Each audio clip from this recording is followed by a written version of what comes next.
సమాజంలో వాస్తవాలను వెలుగులోకి తీసుకురావడంలో జర్నలిస్టుల పాత్ర ఎంతో కీలకమైందని మాజీ మంత్రి టీడీపీ పోలిట్ బ్యూరో సభ్యులు యనమల రామకృష్ణుడు పేర్కొన్నారు.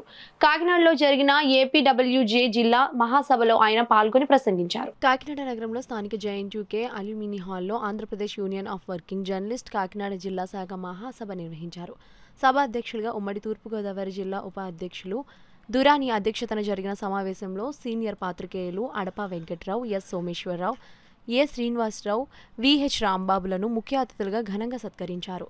ఈ సందర్భంగా యనమల రామకృష్ణుడు మాట్లాడుతూ నేటి సమాజంలో మీడియా పాత్ర ఎంతో కీలకమని అన్నారు. సమాజంలో జరుగుతున్న తప్పులను మీడియా ద్వారా చూపించినప్పుడే వాటిని సరిదిద్దుకునే అవకాశం కలుగుతుందని అన్నారు. ప్రస్తుత సమాజంలో సోషల్ మీడియా కూడా కీలక పాత్ర వహిస్తుందని తెలిపారు. ఎమ్మెల్సీలు పేరాబతుల రాజశేఖర్, కర్రి పద్మశ్రీలు మాట్లాడుతూ యనమల రామకృష్ణుడు నిబద్ధత కలిగిన రాజకీయ నాయకుడు అని పేర్కొన్నారు. సమాజానికి మంచి చేసే విధంగా ఏపీయూడబ్ల్యూజే సేవలు అందించడం జరుగుతుందని కొనియాడారు. జర్నలిస్టులకు ఎటువంటి అవసరం వచ్చినా తమ సహాయ సహకారాలు ఎల్లప్పుడూ ఉంటాయని తెలిపారు. ఏపీడబ్ల్యూజే రాష్ట్ర అధ్యక్షులు ఐవి సుబ్బారావు, ఎలక్ట్రానిక్ మీడియా రాష్ట్ర అధ్యక్షులు ఏచూరి శివలు మాట్లాడుతూ జర్నలిస్టులు అపస్కృత సమస్యలపై ప్రత్యేక దృష్టి సారించి వాటి పరిష్కారానికి సహకరించాలని కోరారు. ఈ కార్యక్రమంలో ఏపీడబ్ల్యూజే ఉమ్మడి జిల్లా అధ్యక్షులు కేవీఎస్ స్వాతిప్రసాద్, కార్యదర్శి శంకరప్రసాద్, జిల్లా నూతన అధ్యక్ష కార్యదర్శులు అంజిబాబు, అర్జున్, కోశాధికారి జిల్లా ఉపాధ్యక్షులు గోన సురేష్ కుమార్, వీధి గోపీనాథ్, శ్రీను, జిల్లా మీడియా అధ్యక్షుడు సాంబశివరావు, అధిక సంఖ్యలో జర్నలిస్టులు తదితరులు పాల్గొన్నారు. రెండు కూడా ప్రధానమైన భూమికలు పోషిస్తూ ఉన్నాయి. సమాజానికి సహాయం చేస్తున్నాయి. సమాజంలో ఉండేటువంటి సమస్యల్ని పరిష్కరించడానికి ముందుకొస్తున్నాయి. అదేవిధంగా ప్రభుత్వాన్ని తప్పు చేస్తే విమర్శించడానికి కూడా ఇవి పనికొస్తున్న ఆయుధాలుగా is are two great weapons in the democracy. అందుకని ఫోర్త్ ఎస్టేట్ అన్నారు. ఈ ఫోర్త్ ఎస్టేట్ అంటానికి కారణం అదే. ప్రజాస్వామ్యంలో 3 భాగాలు: ఎగ్జిక్యూటివ్ ఉంది, లెజిస్లేచర్ ఉంది, జ్యుడిషియరీ ఉంది, 4 మీడియా ఉంది. ఈ 4ను వర్ణించారు. 4 అంచేత ఒకదాని మీద ఒకటి చెక్స్ అండ్ బ్యాలెన్సెస్ ఉంటాయి ఎప్పుడు కూడా. అంచేత మీకు మీడియాకి అన్నింటికంటే ఇప్పుడు కోర్టులు ఉంటే కోర్టులు వాళ్ళ యొక్క చట్టాన్ని ఎట్లాగ ఇంటర్ప్రెట్ చేయాలో వాళ్ళు ఇంటర్ప్రెట్ చేస్తారు. వాళ్ళ బాధ్యతకి వాళ్ళు తప్పుడు చట్టాలు కానీ శాసనసభలు కానీ గవర్నమెంట్ కానీ చేసినప్పుడు, ఎగ్జిక్యూటివ్ అథారిటీ కానీ లెజిస్లేచర్ కానీ చేసినప్పుడు దాన్ని చెక్ పెట్టేది కోర్టులు చెక్ పెడతాయి. ఆ చెక్స్ అండ్ బ్యాలెన్సెస్ ప్రొవైడ్ చేశారు రాజ్యాంగంలో.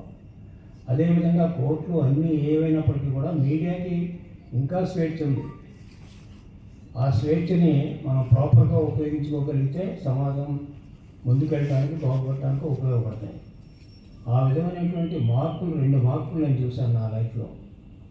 మూడోది రీసెంట్గా చూస్తే సోషల్ మీడియాకి మన దగ్గరే కదా, ప్రపంచవ్యాప్తంగా సోషల్ మీడియాకి కళ్యాణ్ లేవు. ఎవరు సోషల్ మీడియా రాస్తున్నారు, ఎవరు పోస్టింగ్ పెడుతున్నారు, ఎవరు పోస్టులు పెడుతున్నారు అంటే ఎవరికి తెలియదు. నాకు మన దురాని గారు ఉన్నారు, సోషల్ మీడియాకి గుర్తించి వాళ్ళు కూడా అక్రిడేషన్ అయ్యేవాళ్ళని. అసలు అలా ఎవరు చేస్తున్నారో గుర్తింపే లేదు. గుర్తింపు ఉంటే వాళ్ళు చేసేటువంటి చాలామంది అంటే కొన్ని మంచిగా కార్యక్రమాలు చేయొచ్చు, కొన్ని మంచి పోస్టులు పెట్టచ్చు. కొన్ని ఏంటంటే ఎదుటి వాడిని విమర్శించడం, లేకపోతే ఎదుటి వాడిని దూషించడం, లేకపోతే క్యారెక్టర్ అసాసినేషన్ చేయడం, లేకపోతే ఫ్యామిలీని అసాసిన్ చేసే పరిస్థితిలో ఆ ఫ్యామిలీ క్యారెక్టర్ని కూడా అసాసిన్ చేసే పరిస్థితిలో కొన్ని సోషల్ మీడియాలు మన దగ్గర కాదు, ఆల్ కంట్రీస్ ఇంచుమించు మనకుండే 194 కంట్రీస్లో ఇదే పరిస్థితి ఉంది. సోషల్ మీడియాకు అన్ని ప్రపంచ దేశాలు కూడా తలబగలు కొట్టుకుంటున్నాయి. వీటిని ఎలా కంట్రోల్ చేయాలి అంటే ఎవరికి ఏమీ బోధపడడం లేదు. మీరు చేయగలిగింది అంటే పోలీసులు పోయి కేసులు పెడతారు అని వస్తాయి. చట్టరీత్యా వీటిని కంట్రోల్ చేయడానికి అవకాశం లేనటువంటి పరిస్థితి. ఆ విధంగా ఒక ప్రింట్ మీడియా నుంచి ఎలక్ట్రానిక్ మీడియా నుంచి సోషల్ మీడియా, ఈ స్మార్ట్ ఫోన్స్ వచ్చిన తర్వాత సోషల్ మీడియానే ఎక్కువ చూడడం మొదలెడుతున్నారు తప్ప పొరవాళ్ళు పెద్దవాళ్ళు కానీ అసలు మీడియా